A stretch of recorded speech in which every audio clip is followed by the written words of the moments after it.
नमस्कार, मी मनोज पाकटकर आपल्या कर्जत ते बदलापूर या यूट्यूब चॅनलमध्ये आपलं सहर्ष स्वागत करत आहे। आज आपण आलेलो आहे नागेश गोरे यांच्या घरी। तर नागेश गोरे यांच्या काय आठवणी आहेत, कंपनीबद्दल भिपुरीबद्दल आठवणी आहेत। आपण आता क्रिकेटबद्दल त्यांच्या आठवणी ऐकलेल्याच आहेत। आता भिपुरी कॅम्पबद्दल त्यांच्या काय आठवणी आहेत त्या आपण आता पाहूया आणि त्यांच्याशी आपण संवाद साधूया। नमस्कार। आपण कंपनीबद्दल थोडं बोलूया, कारण कंपनीत मी बरीच वर्ष काम केलेलं, जवळजवळ 36 वर्ष माझी सर्व्हिस झालेली आहे। 33 वर्ष परमनंट आणि 3 ते 4 वर्ष मी टेम्पररी काम केलेलं आहे युनिट 5ला। ज्यावेळेला मी परमनंटहून आलो भिपुरीला, त्यावेळेला तिकडे अशी ग्लॉसमनची इंजिनिअरिंग ड्रॉइंग बनवण्याची कुठलीही तिकडे कोणी त्या पोस्टसाठी नव्हतं। तिथे नवीनच पोस्ट तिथे तयार करण्यात आली होती आणि तिथे आल्यानंतर बऱ्याचशा अडचणी आल्या की ड्रॉइंग बनवण्यासाठी ड्रॉइंग बोर्ड नव्हता। मग तो तिथे जे आपले कार्पेंटर होते त्यांनी तो बनवून दिला होता। आपले कागद आहेत, त्यांनी तो ड्रॉइंग बोर्ड बनवून दिला होता। म्हणजे ड्रॉइंग बोर्ड बनवण्यापासून तिथे आपण सुरुवात केलेली होती आणि त्याच्यानंतर मग जे कंपनीतले जे ड्रॉइंग्स होते त्याचा सगळा रेकॉर्ड माझ्याकडे होता आणि त्या सगळा रेकॉर्ड मी ताब्यात घेतला। त्याच्यानंतर त्या ड्रॉइंग बोर्डवरती काम करून बरेचसे ड्रॉइंग्स बनवले। म्हणजे इलेक्ट्रिकल, मेकॅनिकल असे दोन्ही प्रकारचे ड्रॉइंग बनवायला लागायचे। काही पेनस्टॉकचे होते, असे बरेचसे ड्रॉइंग मी तिथे बनवलेले आहेत। त्याचप्रमाणे तिथे जे ऑफिसला अटॅच होतो मी आणि ऑफिसमध्ये असल्यामुळे मला स्टाफमध्ये माझे वडील, माझे पंजोबा आधीपासून होते इथे। म्हणजे टेम्पररी जेव्हा पॉवर स्टेशनचं काम चाललं होतं त्यावेळेला पंजोबा होते, ते कार्पेंटर होते आणि त्यांनी बरेचसे काय तिथे बनवून दिलेले आहेत वस्तू कंपनीमध्ये। नंतर आजोबा माझे तिथे कामाला लागले कंपनीमध्ये। आम्ही त्यावेळेला आमचं गाव म्हणजे गोळवाडीला आमचं घर होतं, तिथे आमचे आजोबा पंजोबा राहत होते। तिथून मग आमचे आजोबा ज्यावेळेला टाटा कॉलनीत आले त्याच्यानंतर मग माझे वडील तिथे लागले भिपुरी कॅम्पात। माझे तिन्ही चुलते सगळे टाटा पॉवरमध्येच होते। म्हणजे चौथी पिढी आमची टाटा पॉवरमध्ये चालू होती। आता बरेच म्हणजे माझे मुलंसुद्धा टाटा भिपुरीलाच जन्माला आलेले आहेत। माझी 2 नंबर मुलगी तर भिपुरीच्या हॉस्पिटलमध्ये जन्माला तिला आले। मिसेस चालत जाऊन तिथे तिची डिलिव्हरी झाली होती। म्हणजे एवढं ते सोय नसताना देखील म्हणजे आपल्या डॉक्टर त्या साळगावकर सिस्टर होत्या, मला आठवतं त्यांचं नाव, त्यांनी डिलिव्हरी केली होती। डॉक्टर आले होते नंतर, म्हणजे रात्री 10 वाजता, पण व्यवस्थित सगळं झालं होतं तिथे। तर त्या काही आठवणी आहेत। तसंच कंपनीत काम करताना बरेचसे काय माझ्याबरोबर जे साहेब लोक होते, म्हणजे फाल साहेब असतील किंवा मेहरा साहेब, विश्वनाथन साहेब, त्याच्यानंतर आपले जोसफ साहेब होते ऑफिसला, शंकर गुरव साहेब, असे इलेक्ट्रिकलचे म्हणजे माझ्या सगळ्या डिपार्टमेंटशी मला संबंध येत होता ड्रॉइंगचं काम असल्यामुळे।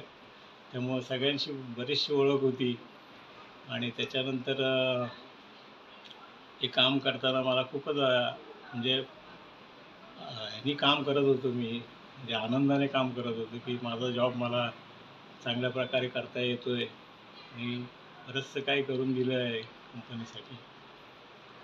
तसेच सांगायचं झालं तर आता बसची काय बस काय त्याच्यानंतर आपल्याकडे ट्रॉली ॲक्सिडेंट झाला, ती एक आठवण तुम्हाला सांगायची की ट्रॉली ॲक्सिडेंट ज्यावेळेला झाला तेव्हा आपल्याकडे ट्रक होता। त्या ट्रकचा आपण लोखंडी व्हील लावून ट्रॉलीसारखं बनवलेलं होतं आणि मग ते भिपुरी रोड स्टेशनला गेल्यानंतर त्याचं तोंड फिरून जॅक खाली उतरून तो ट्रक असा शेव्हरलेट ट्रक होता, तो असा फिरून घ्यायचा। त्या पाठीमागे बसायला अरेंजमेंट केलेली होती सगळी आणि असं करून ते आम्ही एक दिवशी येत होतो, त्या ॲक्सिडेंट झाला, त्या ॲक्सिडेंटमध्ये मी पण होतो आणि आमची क्रिकेटच्या माझे शूज आणायला मी गेलो होतो ठाण्याला आणि ते शूज घेऊन मी आलो होतो आणि तिथे संभाजी पडवळकर होता, आमच्याबरोबर ते आमची ती एक पहिली ट्रॉली चुकली म्हणून आम्ही ती दुसरी 5ची ट्रॉली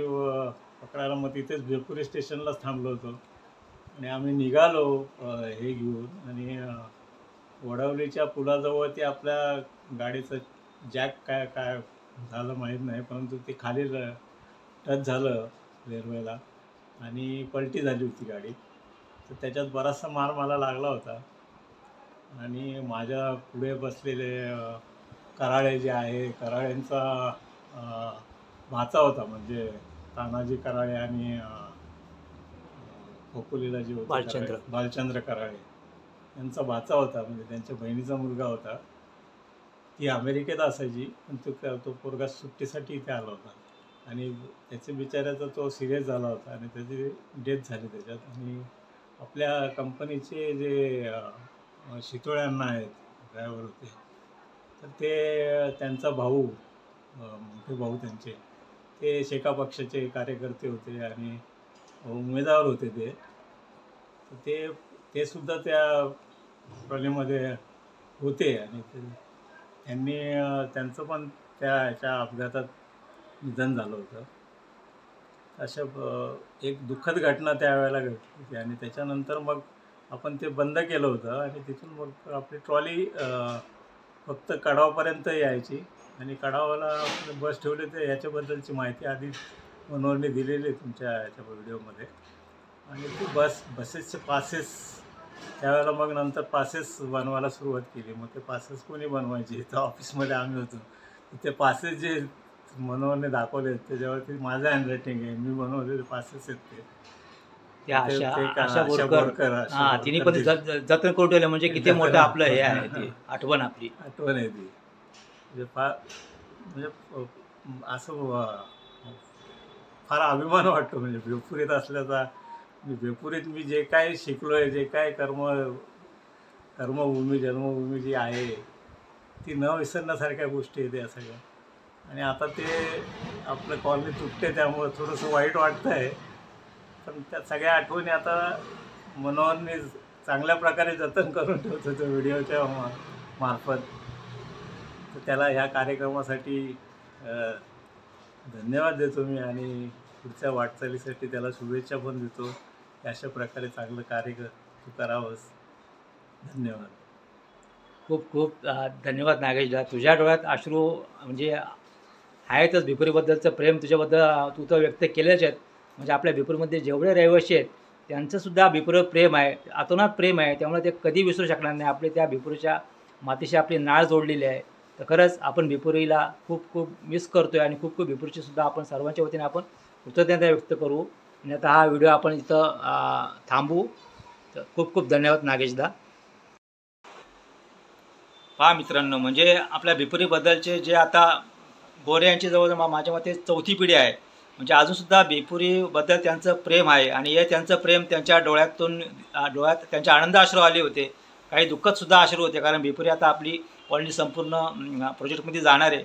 जरी भिपुरी कॉलनी आपली प्रोजेक्टमध्ये जाणार आहे तरी आपल्या तिथं आठवणी कायमस्वरूपी राहणारच आहेत आणि प्रोजेक्टमध्ये गेल्याचं दुःख नाही आहे. पण आता भिपुरीचं नावसुद्धा एक नवीन नावरूपाला येणार आहे, याचासुद्धा आपल्याला अभिमान पाहिजे आणि तो अभिमान आपल्या सर्वांनाच हवा आहे. तुर्तास भिपुरीच्या आठवणींना उजाळा मिळेल, खास करून रेखाताई. कारण रेखाताई हे एक असं माध्यम आहे की ती अशी संवाद साधते का म्हणजे तिच्या संवादामध्ये खूप जादू आहे. म्हणजे तुम्ही पाहिलंच असेल आपल्या यापूर्वीचे सुद्धा व्हिडिओ. रेखाताईने किती सुंदररित्या सगळी माहिती सांगितलेली आहे. तर मी रेखाताईचे सुद्धा खूप खूप धन्यवाद देतो. धन्यवाद.